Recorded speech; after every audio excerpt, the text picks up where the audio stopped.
Olá, sejam todos muito bem-vindos ao Pode Transformar, o podcast do Grupo Sinop. E hoje, a arquitetura local como identidade de Sinop. Vamos falar de arte, vamos falar de arquitetura, vamos falar dessas casas, apartamentos que de verdade cada vez mais diferentes. Eu ando pela cidade e vejo novidades chegando. E para isso, dois super arquitetos. Na minha frente tá aqui o Fábio Andrade. O Fábio Andrade, ele é arquiteto da Bravante Urbanizadora, empresa do Grupo Sinop.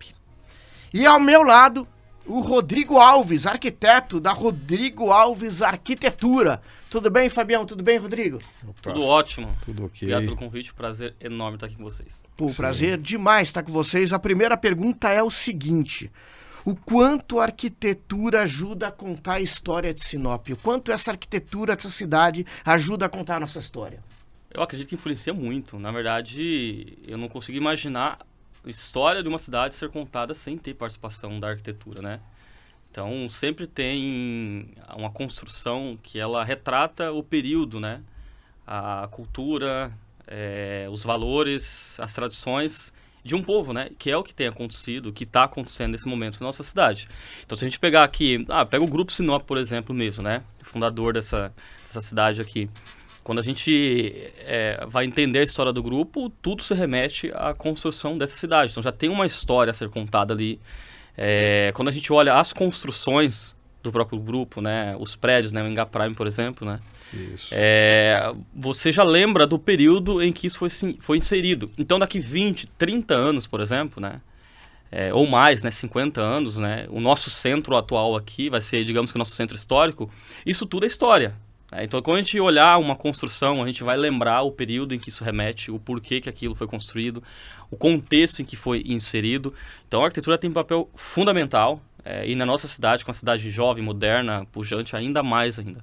E você, Fábio? Concordo com o Rodrigo. Eu acho que a gente já começa a observar essa diferença, né, na arquitetura da cidade, com esses novos profissionais que estão atuando aqui na cidade de Sinop.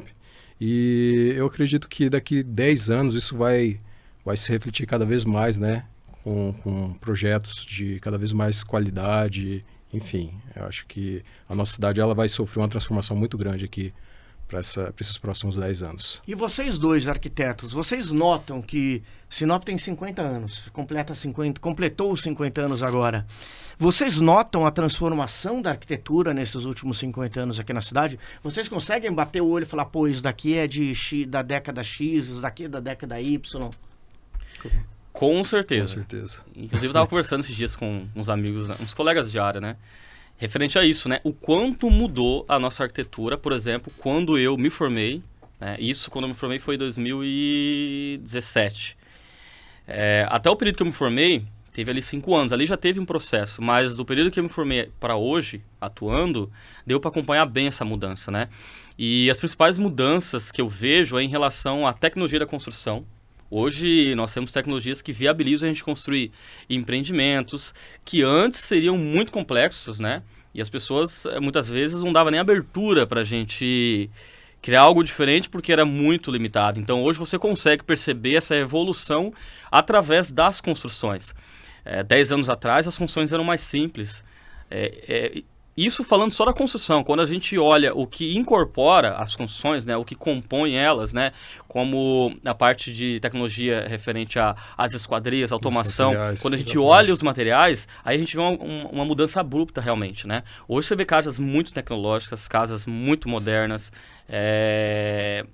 itens em que os clientes não davam valor, hoje eles investem porque entendem a importância daquilo.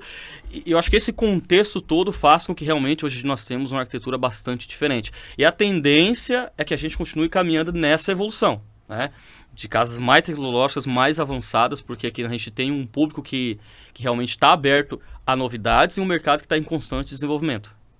Essa evolução ela se dá muito por conta da facilidade que a gente tem hoje em dia com a evolução dos materiais, com a evolução da própria arquitetura, né? Então, o que possibilita a gente estar criando novas formas, novos projetos, fachadas mais modernas. Então, isso tudo, ele contribui para essa nova arquitetura que a gente está vivendo em Sinop. Então, a gente enxerga muito os projetos antigos, né, que a gente tem aqui na cidade, que são característicos da cidade. E a gente consegue sentir essa diferença muito grande, muito por conta da tecnologia e muito por conta dos profissionais também que estão utilizando muito mais dessa nova tecnologia, desses novos materiais para desenvolver esses projetos diferenciados. Você quer um exemplo? Por exemplo, um dos condomínios mais antigos e ainda é um condomínio muito relevante, hoje ainda é o Mondrian, né? Um dos primeiros condomínios de Sinop. Se a gente for ver as primeiras casas do Mondrian, ali tem um exemplo prático de como era a arquitetura no início da cidade, porque foi um condomínio que acompanhou a evolução da cidade, foi um dos primeiros ali. Então você vê casas assim, enormes, de um investimento considerável também, mas com telhado aparente, né? Uma esquadrilha bastante simples, piso 60 por 60, 70 por 70. Hoje é praticamente impossível você procurar uma casa nessas características dentro, por exemplo, do Carpe Diem. Nova, né? Você pode sim encontrar casas com telhado aparente. Não é isso que faz dizer se ela é antiga ou atual. É um estilo, né? Um estilo mais conservador, um estilo mais moderno. Mas eu digo em relação à tecnologia que essas construções têm e o grau de acabamento, né? Hoje você pega uma casa da mesma metragem construída hoje, é uma casa mais moderna, uma casa que, até pela evolução da própria construção, né? Você não vê uma casa com porcelanato menor que o 20 por 20 dentro do condomínio. É muito difícil você encontrar, né? E além de vários outros materiais muito exclusivos, coisas que a gente pede de fora, porque os clientes têm poder aquisitivo e querem algo diferente. Sim. Vocês... Fale. Um ponto importante também, até levando em consideração essa questão, a formatação também dos terrenos, ela mudou, né? Antigamente, no Mondrian, a gente tinha aqueles terrenos enormes, gigantes. Hoje, os condomínios fechados, enfim, a formatação, ela acabou reduzindo o tamanho dos lotes. Então, assim, o projeto também, ele teve essa diminuição no tamanho. Houve uma evolução na arquitetura em si, mas também com relação à questão do tamanho, a gente teve essa redução. E a gente observa que é uma questão a qualidade dos projetos, ela acabou acontecendo muito porque com a entrada dessas novas tecnologias, desses novos materiais, a gente conseguiu dar essa preferência ali para o acabamento, para o desenvolvimento de um projeto mais moderno em termos de fachada. Então, isso facilitou bastante também. Vocês citaram aí a tecnologia, né, e tudo mais, mas o gosto das pessoas, dos clientes, também não mudou? O que as pessoas achavam bonito há 30 anos atrás mudou do que é bonito hoje? Isso também não acontece? Isso vai muito do perfil. A gente tem aquele cliente que ele quer uma casa um pouco maior, mas a gente tem também um cliente que hoje ele quer uma casa menor com uma super fachada, né? Então, eu acho que vai muito de perfil. A gente ainda encontra esses dois perfis aqui na cidade de Sinop. Eu acho que houve, sim, essa tendência para... Eu vejo muito isso em Sinop. O Rodrigo trabalha muito com esse lado do modernismo e tudo mais nos projetos dele. Então, o que a gente observa é que a gente vai ver cada vez mais esse tipo de projeto acontecendo, né? Projetos mais modernos, com fachadas, mas projetos menores, né? Em termos de tamanho. Eu acredito que faz sentido isso que o Fábio falou, certamente. A gente tem, sim, esses dois públicos e claro que um estilo ele vai ser predominante na cidade, né? Por exemplo, eu não sei se todo mundo que já foi para Itapema, lá no Rio Grande do Sul, Santa Catarina, na verdade. Se você for ver a cidade de Itapema em si, ela eu acho que 70%, 80% clássica, né? Até os lançamentos atuais remetem isso. Agora que está fugindo um pouco, sabe? Vindo essa característica moderna. Então, é cultural. Eles gostam disso, acostumaram com isso e pedem isso. Aqui em Sinop, por exemplo, acredito que há 10 anos atrás, a gente tinha, sim, as pessoas acabavam pedindo aquilo que elas enxergavam mais, né? Então, elas viam muita casa com telhado. Então, por justamente não ver coisas diferentes, a pessoa não tinha curiosidade de ter algo diferente. Eu acho que a evolução de tudo fez com que a gente chegasse até aqui. Então, a facilidade da informação. Hoje, um cliente ele chega para mim para passar o briefing do projeto, a necessidade dele em relação ao projeto, ele já está há muito tempo estudando sobre essa casa, ele tem uma pilha de referência guardada, né? Então, eu posso citar que um aplicativo Pinterest é muito popular, né, no meio profissional, acho que todo mundo, né, que mexe com essa parte de arte conhece esse aplicativo. Os clientes também. Então, eles têm lá, se eles enxergar algo que foi construído, automaticamente para ele remete. Não, se aqui está construído, eu também posso replicar por aqui, vou passar para o meu arquiteto. E essa facilidade de encontrar essas referências, de se identificar com algo, faz com que o arquiteto saia da zona de conforto, do sentido assim, cara, vou ter que buscar fazer algo diferente para chegar nisso que o cliente quer. E se buscar algo diferente, inclui você tentar encontrar soluções que envolvem toda a construção de uma casa. E isso movimenta e faz com que o mercado vá evoluindo. Então a arquitetura evolui justamente a partir disso. Do próprio cliente que exige algo diferente, né? Cada vez mais exigente, principalmente no mercado de alto padrão, e os arquitetos que têm que desenvolver para entrar nesse mercado. Então, há 10 anos atrás nós tínhamos estilos, o mais conservador, hoje nós temos um estilo um pouco mais arrojado por conta disso. Sim, com certeza. E é curioso isso que o Rodrigo falou, porque antigamente, lá no início, o que a gente fazia, né? O cliente ele não tinha muita noção e como é que o arquiteto buscava uma inspiração para passar o projeto para o cliente? A gente tinha uma revista chamada Projeto, não sei se o Rodrigo Eu lembro de algumas revistas. Então a gente se baseava muito nisso, né? Da onde a gente tira essa inspiração, da onde que vem essa fonte de inspiração? Mas a gente assinava essas revistas, né? Entrega nas empresas, né? Exatamente. Olha como que era mais difícil, né? Então com a internet, né? O cliente... E outra coisa importante nesse assunto é que o cliente ele busca um profissional que ele já enxerga o que ele espera da arquitetura da casa dele. Né? Então, o cliente que não é assim, você não chega a impor para o cliente o que você quer. Na verdade, ele vem até você já entendendo que você é um profissional de casa de alto padrão. Sim. Né? De fachadas modernas, contemporâneas. Ele contrata o profissional que ele identifica, Exatamente. Né? Hoje, na verdade, chegou até hoje, nesses 7 anos atuando, um cliente pedindo para mim um orçamento de uma casa clássica.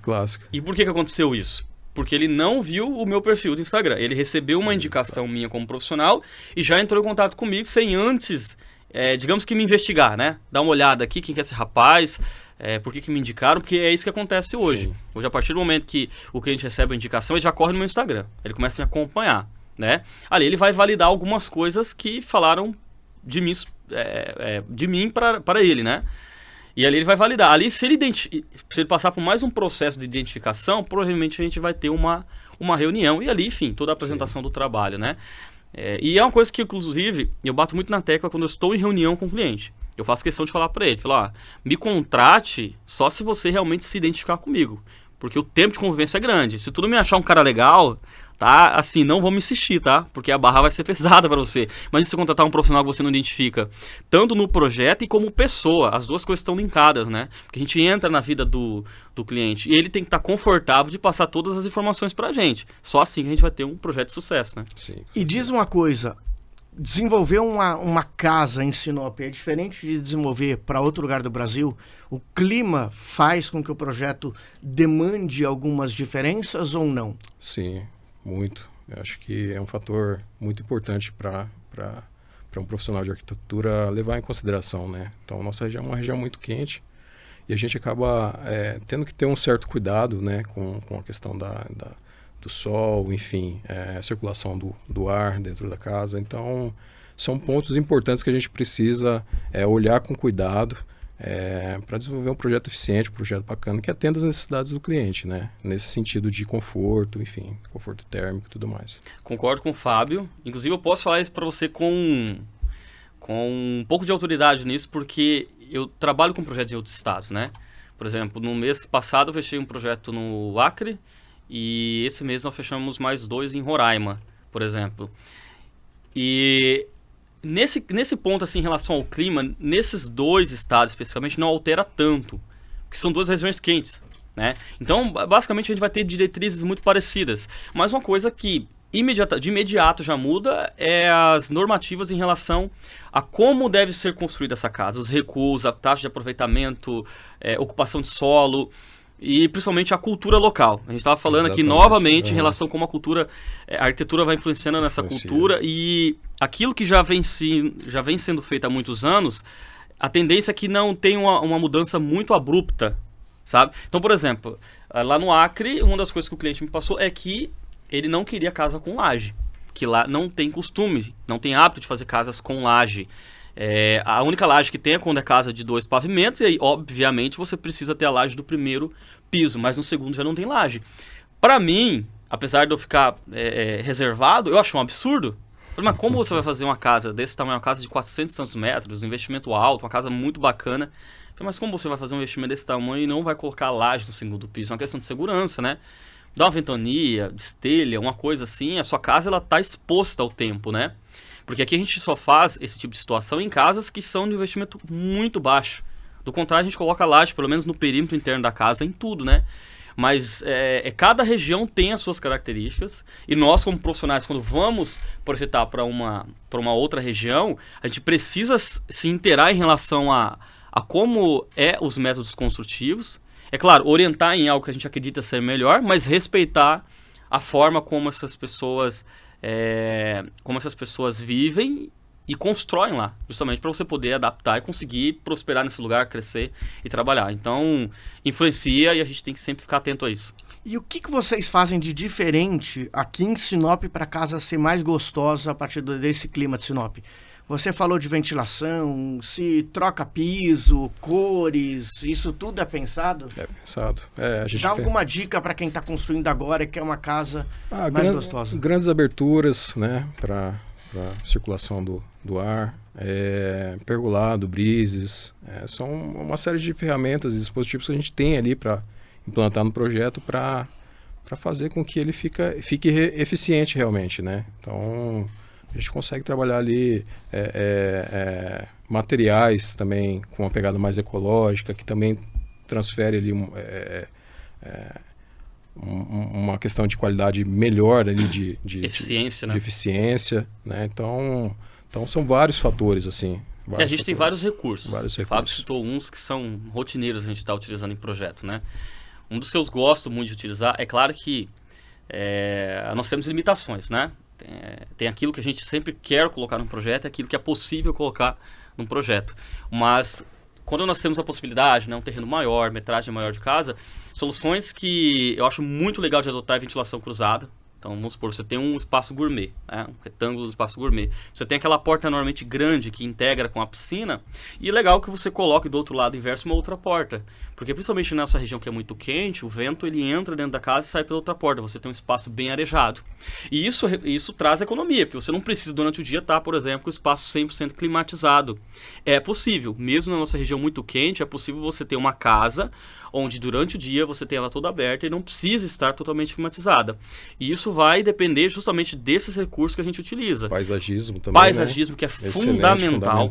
Fundamental. Até porque nós, como seres humanos, temos uma conexão muito forte com a natureza. Então, utilizar do paisagismo, especialmente na parte social ali, traz essa proximidade nossa com a natureza. Isso traz um conforto com um espaço muito grande. E outras coisas bem simples, né? Que é engrossar a parede, né? As paredes que ficam muito evidentes, muito expostas ao sol da tarde, a gente tende a engrossar elas, duplicar muitas vezes, né? O Fábio pontuou também a utilização dos brises. Isso aí eu utilizo muito isso daí. E aí tem N formas de você trabalhar com esse mesmo recurso, para que as casas também não fiquem uma igual à outra, né? Então isso aí é uma coisa legal que dá para ser aplicado em qualquer projeto. Quais as tendências arquitetônicas para Sinop? O que vocês enxergam vindo por aí? Olha, tendências arquitetônicas, aquilo que eu estava falando um pouquinho antes aqui, tecnologia. Eu não sei se vocês já perceberam que eu bato muito nisso, né? Sim. Eu sou fã de tecnologia na construção, fã mesmo. Então, por exemplo, uma coisa que chegou aqui em Sinop e tomou, não vou dizer tomar conta, mas tem crescido e com uma ótima aceitação é a automação residencial.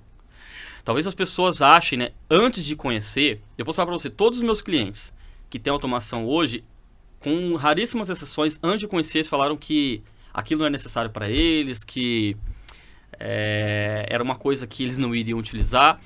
E eu ali, né, com o jogo de cintura, falei, vamos fazer o seguinte, só conheça, e aí você tem certeza. Porque seria uma pena também chegar lá na frente, você às vezes conhecer através de uma outra situação, e eu não te levar para você poder conhecer, para entender se realmente você usa ou não. Mas, cara, é assim, conhecer o showroom, o cara quer levar a loja. Por quê? Não é que aquilo impressiona, isso também. É porque ele facilita a vida do morador. Tenta imaginar você numa casa grande, vamos falando aqui do mercado de alto padrão, quase 400, 500 metros ou mais, né?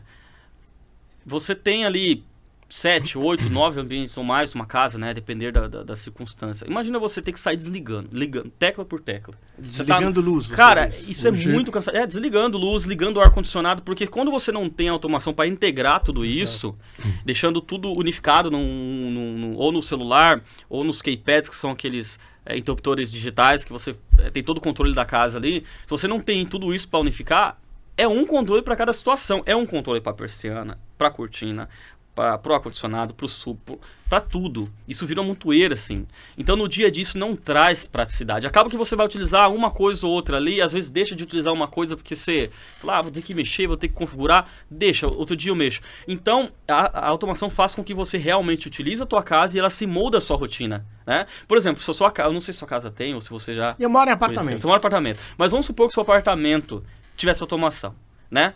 E você quer sair daqui... Final do dia tá cansado, fala, pô, quer chegar em casa, sei lá, vamos supor que você tem uma banheira na sua suíte. Quero minha banheira pronta, meu ar-condicionado climatizado, naquela temperatura que eu gosto, porque eu realmente tô cansado, preciso relaxar. Com uma tecla, você configura a cena do descanso pós-trabalho.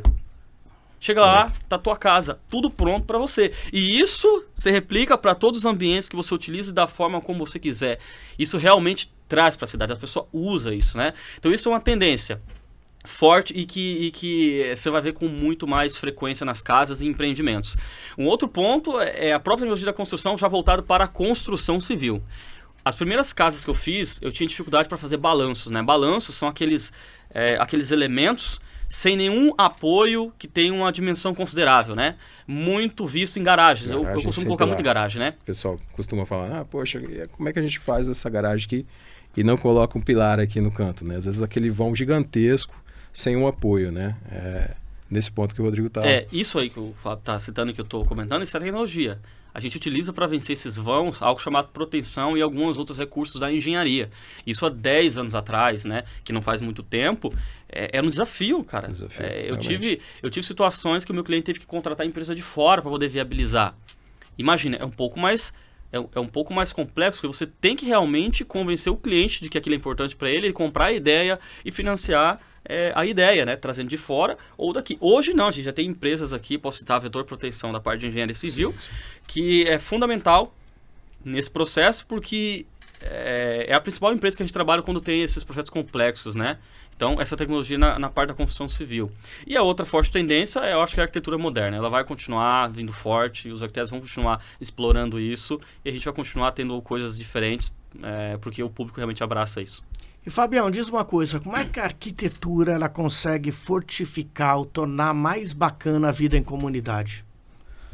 João, eu acho que a arquitetura ela tem essa função, sabe, de unir as pessoas, de trazer esse convívio, de fazer com que as pessoas realmente saiam de casa e tenham espaço para conviver, para desfrutar de lazer, enfim. Eu acho que, principalmente na parte de urbanismo, a gente sente muito isso. Os condomínios, sabe? Né? Os condomínios. Por que as pessoas querem tanto morar em condomínio hoje? Exatamente, por conta de você ter esse acesso a essa qualidade de vida, né? Então, até o desenvolvimento dessas áreas, dessas áreas de lazer, isso tudo faz parte ali da essência da arquitetura, né? Então, toda vez que a gente vai pensar num novo empreendimento, a gente não deixa escapar o cuidado de pensar nessas localidades onde as pessoas vão se encontrar, onde as pessoas vão desfrutar ali, né, de um lazer bacana, diferenciado. Então, acho que é importantíssimo, né, essa integração. Então, eu acho que nesse ponto a arquitetura ela casa muito com esse objetivo, né, de trazer essa conexão entre as pessoas. Mas quando você fala de um condomínio, de um bairro, eu entendo essa parte da comunidade, de uma área para todo mundo. Certo. Mas quando é uma casa para uma família, ainda Também dá para criar um ambiente? Com certeza. Hoje em dia os projetos eles valorizam muito mais a parte social da casa do que a parte íntima, né? Então a gente teve uma redução considerável no tamanho dos quartos, para valorizar muito mais a parte social, a parte ali do espaço gourmet, né? Um local onde muitas vezes ela está junto com a sala, ali um espaço realmente grande para unir todo mundo ali nessa convivência diária, entendeu? Então esse é o objetivo quando a gente faz um projeto. As pessoas, por exemplo, vou citar aqui um exemplo, uma família que constrói uma casa de 600, 700 metros. Você acha realmente que ela constrói uma casa desse tamanho, nessa proporção, somente para eles ali? Muitas vezes tem um casal que tem 2 filhos, tem uma casa enorme, Sim. entende? É para os convidados, é para os amigos, é para as pessoas que eles vão receber. Nós, como seres humanos, nós temos essa necessidade de convívio, né? De estar entre pessoas, de estar ali naquela confraternização. E a casa, ela representa isso tudo. Ela é o lar, né? Onde a família vai repousar, vai descansar, vai ter todo o conforto, mas também vai ser onde vai receber os convidados e ter ali seus momentos e criar muitas memórias ali. Então, o Fábio falou muito bem, a parte social, inclusive, essa parte social da casa, ela vem mudando ao longo do tempo para se adaptar a essas necessidades, né? A essa forma de viver, especialmente pós-pandemia. A pandemia foi um divisor, Sim, assim, em com certeza. relação a como as pessoas enxergavam a casa, né? Antes as pessoas viviam ali no automático, ali, faz a casa ali só para dorme, trabalho, casa, e não usufruía da forma como a gente vê hoje, né? Hoje a gente vê, por exemplo, aqui em Sinop, Oásis da Amazônia, né? Um condomínio que vem para criar essa proposta de casas de veraneio. Ou seja, a pessoa que vai ter uma casa nesse condomínio, provavelmente ele tem uma outra na cidade. Mas por que ele quer construir uma casa lá? Para ter essa conexão com a natureza, para poder ter um espaço diferente, para realmente desconectar, receber as pessoas de uma forma diferente. Então a gente projeta a casa pensando nisso, né? Mas vocês citaram até agora casas grandes. Casas grandes. Né? Eu sou de São Paulo, eu moro num apartamento que eu considero grande, mas para os tamanhos de Sinop é minúsculo. Mas para São Paulo já é considerado grande. Aqui, de fato, já começam as pessoas pedirem casas menores e apartamentos menores para vocês? Ou não? Eu sei que o nicho, no teu nicho, até pelo que eu vejo, é de alto padrão. Sim. Mas as pessoas já buscam isso, já querem... Porque eu me imagino numa casa grande. Não quero.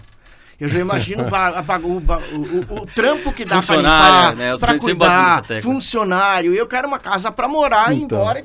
Então, meu apartamento em São Paulo tem uns 100 e poucos metros quadrados. Eu estou feliz demais, acho que está grande. É porque eu tenho uma filha ainda, senão eu estaria no menor, se eu pudesse. As pessoas em Sinop buscam também ou não? Ainda são todos muito grandes quando chegam a vocês? Olha, eu posso falar que assim, as pessoas que têm poder aquisitivo de fato, normalmente elas procuram uma casa com tamanho considerável. Mas assim, isso é uma tendência que talvez possa, com a verticalização principalmente, né? Isso possa mudar um pouco. Mas não acredito que mude muito. Porque isso realmente é muita característica da região, né? São Paulo, essas grandes capitais, a tendência é que vem apertando o tamanho do metro quadrado, até por conta do espaço. Você não consegue chegar no centro de São Paulo, colocar um prédio gigante, colocar lá 500 metros quadrados no apartamento. Pode ter, mas quando tem, é um valor astronômico aquilo, exato. né? Porque o metro quadrado é cada vez mais caro, então a tendência é aproveitar cada vez mais a área, né? Em que vai ser alocado o empreendimento. Mas aqui, cara, a gente tem muita área. Muito Se tem uma espaço, coisa que realmente. a gente tem aqui é a área. Então, a cidade, agora a gente está tendo essa verticalização, mas até então ela se expande ainda, né? Majoritariamente horizontal. São condomínios e bairros abertos, que, claro, tem toda essa característica que a gente estava discutindo aqui agora, né? Da conexão, enfim, tudo pensado para isso. Mas ela se expande dessa forma. Então nós temos área, então as pessoas elas querem literalmente criar o seu resort particular. Então eu ainda não vejo as pessoas, principalmente quem tem poder aquisitivo, pedindo casas mais compactas, porque a dificuldade de encontrar funcionário, ainda não vejo isso. Tem um ou outro que comenta isso. Também já projeto casas mais compactas.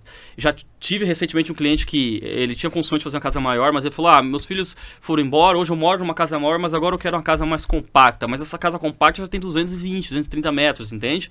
Então, quando a gente fala em 120 metros, a gente já está falando de casas realmente que normalmente a pessoa opta por isso, porque é de fato o que ela pode pagar, nesse cenário atual, tá? E para essas pessoas que buscam casas de 120, 130 metros quadrados, a arquitetura faz sentido? Faz. Porque vocês citaram só o luxo, agora o casas grandes. A arquitetura é para todo mundo? Ela é democrática? Ela é democrática, ela é para todo mundo, porque nós temos profissionais para cada público. Então eu hoje atuo no mercado de alto padrão por uma opção minha, porque eu entendi que é nesse mercado que eu consigo expressar minha criatividade e desenvolver uma arquitetura que faz sentido com o que eu busco, com o que eu gosto, que me dá prazer. Agora, por exemplo, eu tenho colegas que trabalham exclusivamente com arquitetura de médio e baixo padrão, atendendo esse público que não ter um grande poder aquisitivo para investir em casas maiores, mas que como qualquer pessoa, qualquer literalmente, você quer uma casa do seu jeito, da forma como você sonhou, com uma fachada legal, aquela casa que realmente é inteligente, apesar das limitações que a necessidade impõe, né? Então, assim, a arquitetura, ela hoje é mais democrática, porque realmente já foi algo muito exclusivo, né? Hoje é exclusivo para quem quer exclusividade, mas para quem quer contratar um projeto mais simples, né? Vai ter o arquiteto que ele trabalha com volume maior de projetos, ganha bem também, porque trabalha com volume, sim, e vai atender esse público. Eu, no caso, eu trabalho com poucos projetos, mas projetos maiores. Então, o profissional, o cliente, procurar aquele profissional que se identifica, mas sim, a arquitetura hoje é mais democrática e é para todos, né, Fábio? Sim, com certeza. Essa questão do tamanho da residência, ela não diminui a qualidade, né, do produto. Então, assim, muitas vezes o cara, ele quer realmente, o poder aquisitivo dele é para construir uma casa menor, né? Mas ele quer uma fachada diferente também. Então, assim, eu acho que tanto para o alto padrão quanto para o baixo padrão, a arquitetura ela faz muito sentido nessa questão de design, de fachada e tudo mais. E quanto a arquitetura fala sobre o dono ou a dona da casa? Entra muito do Cara, que eles 100%. sentem? Muito. É do dono da casa e do profissional também, um pouquinho de cada. Mas muito mais do dono da casa. O cliente, quando ele busca, o profissional, como a gente já falou anteriormente, ele já busca a tendência do que ele gosta. Mas o profissional de arquitetura, ele tem que saber absorver as necessidades dessa família, entender qual que é a forma de viver dessa família, para ele poder traduzir isso num bom projeto eficiente, um projeto que sirva para essas pessoas. Inclusive, isso é uma das coisas que eu defendo quando eu estou fazendo a apresentação do trabalho. Eu sempre reforço com o cliente que o projeto dele é único, porque é muito difícil a necessidade dele bater 100% com outros. Por mais que ele se identificou com um arquiteto, em que naturalmente os clientes que trabalham comigo terão estilos de casas semelhantes, o que é diferente de ter casas iguais, tá? Estilo de casas semelhantes por conta do estilo do profissional, mas é o meu estilo adaptado à necessidade de cada família. Então, dentro do meu estilo, eu vou fazer uma casa diferente para cada pessoa que me procurar. E essa casa, ela, de fato, representa a visão de mundo daquele cliente, a rotina dela, principalmente, o que ele gosta. E por isso que, assim, eu gosto de falar que não existe certo e errado na arquitetura. Existe, mas é muito pontual, porque a maior parte das coisas a gente tem que olhar primeiro o lado do cliente. Se a casa faz sentido num fluxo, ela funciona, o restante é a característica do cliente. Desculpa aqui. E diz uma coisa, vocês acreditam que tem alguma construção ou conjunto arquitetônico que vocês consideram marcante aqui na cidade? E se sim, qual? Construção marcante em Sinop? Exatamente. Isso no geral? No geral. Olha, eu acho que assim, do meu ponto de vista, tá? Os condomínios foram algo bem marcante. Muito marcante, porque principalmente eu coloco assim de todas as incorporadoras, mas os primeiros que me chamou a atenção, principalmente o Carpe Diem, Bairro Aberto, Portal da Mata, o estilo deles, né? Quando você olha a imagem aérea assim, aquele estilo de curvas que lembram aqueles condomínios de Dubai, que com certeza tem uma inspiração de lá, e isso é uma coisa que é um marco para a cidade. Sim, do meu ponto de vista, é uma coisa disruptiva essa forma, porque até então a gente tinha condomínios um pouco padronizados, né, bairros, né, os primeiros ali, porque era o que a gente tinha na época de inspiração para isso. E as pessoas foram ousando, né, e hoje a gente tem uma cidade onde essa parte de urbanização é referência para muitas outras, né. A gente poderia citar, eu acredito que os prédios, né, esses prédios que têm chegado agora também, sim, são da Haki lá do sul que tem chegado para cá, então a gente tem sim alguns pontos assim que hoje talvez não impacta tanto porque tem poucos anos, né, mas aquilo que a gente estava falando, daqui 20, 30 anos, isso que a gente está falando hoje vai ser muito mais evidente, essa transformação, porque já vai estar tudo pronto, né, e vai fazer parte do contexto de uma história. E você, Fabião, o que você... Eu concordo com o Rodrigo e eu vou além. Eu acho que até mesmo, não somente os condomínios fechados, eu acredito muito, eu vejo muito essa diferença nos loteamentos abertos também, né? Que impactam bastante. A gente tem uma diferença muito grande. É a maioria, né? Exato. A expansão, a maioria por bairros abertos, né? Então, eu acho que isso tem transformado realmente a nossa cidade, né? Antigamente a gente tinha um padrão e a gente vê isso muito, não só em Sinop, na região, na nossa região, né? Essa necessidade de evolução do urbanismo e tudo mais. E eu acho que isso realmente é um ponto de destaque, de diferença que a gente tem na nossa cidade aí acontecendo, e isso vai fazer um diferencial muito grande. São daqui projetos 10 assim, anos. muito. Eu penso assim, são um projeto muito humano. Muito Sim. posicionado para as pessoas. Hoje, qualquer bairro aberto, isso por que isso tem acontecido? Justamente porque as pessoas não aceitam algo diferente mais já, né? Justamente pelo Isso. alto grau de exigência. Hoje a gente tem qualquer bairro aberto já com ciclovias, com alguns com quadra de tênis, que parecem que para um condomínio fechado é só colocar o muro. Literalmente. Fazer Tem uma segurança, guarita tem e tudo. pronto. Uhum. Então, isso é legal porque também traz muitas opções. A gente estava falando novamente aqui da arquitetura democrática, né? Das pessoas que também querem algo diferente, mesmo tendo um orçamento menor. Quando a gente olha também para parte dos condomínios e bairros abertos, tem aquela pessoa que não tem condições de entrar no condomínio, mas quer morar num lugar seguro. Então, o bairro aberto bem planejado, né? Ele traz isso. Desde a os essência. mais... exato, a essência do que tem num condomínio fechado, tem ali. E também tem as pessoas que não gostam de condomínio fechado, né? Acham burocrático e preferem morar fora deles tambem, né? Então Isso. eu vejo que aqui a gente tem essa arquitetura voltada para pessoas em todos os sentidos. Com certeza, concordo.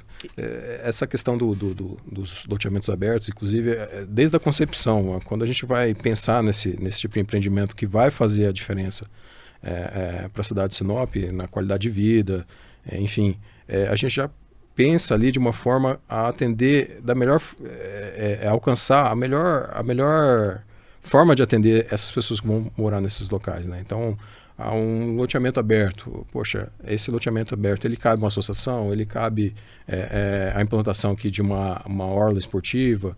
Então, tem condição de se sustentar essa orla. Então, esse planejamento, eu acho que ele vem impactando e mudando muito, né, a forma como a gente vai enxergar a nossa cidade lá no futuro. Fábio, Rodrigo, diz uma coisa, pra gente finalizando aqui. Que mensagem vocês deixariam para Sinop? Focado, claro, ligado à arquitetura, para falar desses 50 anos da cidade. O que a arquitetura contribuiu nesses 50 anos de Sinop? Olha, eu acredito que assim, esses 50 anos de Sinop, né, uma cidade muito jovem, muito promissora, eu acho que a arquitetura ela fez parte e vai continuar fazendo parte, né, dos próximos anos que virão. E justamente o fato de nós termos, em relação à arquitetura, algo mais maduro na nossa cidade faz com que hoje ela está nesse local de destaque, né? É uma referência para outra cidade, a gente vê até no exterior, né? Algumas notícias que às vezes remetem ao nosso estado, à nossa cidade. E todo esse contexto onde a arquitetura faz parte, né? Tem um papel fundamental de tudo que a gente conversou aqui, faz com que coloque Sinop nesse local de destaque que ela está hoje e que vai colocar ela em outros patamares futuramente, né? Porque nós estamos em desenvolvimentos profissionais, a tecnologia como um todo, e eu acho que essa união, isso vai fazer com que a gente continue contribuindo para a cidade crescer e ser algo disruptivo para a nossa região, né? Já né? Eu acredito que vai ser ainda mais lá na frente. Eu acredito muito que essa transformação ela vai ser muito positiva. A gente está vendo essa nova arquitetura acontecendo, né, na nossa cidade. Então isso aí ele traz muito mais qualidade, né, para os condomínios, para os loteamentos, para as residências. Então eu acho que a gente vai ter uma cidade muito bacana no sentido de bem-estar, de segurança. Então esse olhar que a gente está tendo agora vai ser a base, né, para esse futuro que a gente espera, né, da nossa cidade cada vez melhor para se viver, cada vez melhor para se morar. Fabião, Rodrigão, obrigado demais para Beleza. cada um de vocês, por vocês estarem aqui. Vocês ajudaram muito a contar um pouquinho da história de Sinop através da arquitetura. Show. Eu agradeço muito o convite, foi um prazer enorme, da primeira vez aqui no grupo. Espero vir mais vezes aqui, foi muito calorosa a recepção de vocês, fiquei muito feliz mesmo, tá? Então agradeço. Eu também fiquei muito feliz, quero agradecer ao Júnior, vocês. Foi um prazer estar com o Rodrigo. Rodrigo que é um profissional excelente aqui da nossa cidade, eu admiro muito o trabalho dele.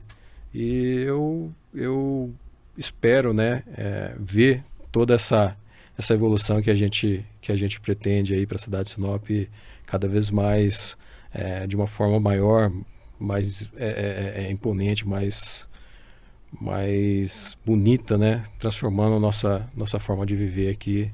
E obrigado mesmo. Foi um prazer estar aqui com vocês, conversando um pouquinho de arquitetura. E para você que nos assiste, nos ouve, muito obrigado por mais esse episódio e até o próximo episódio do Pode Transformar, podcast do Grupo Sinop.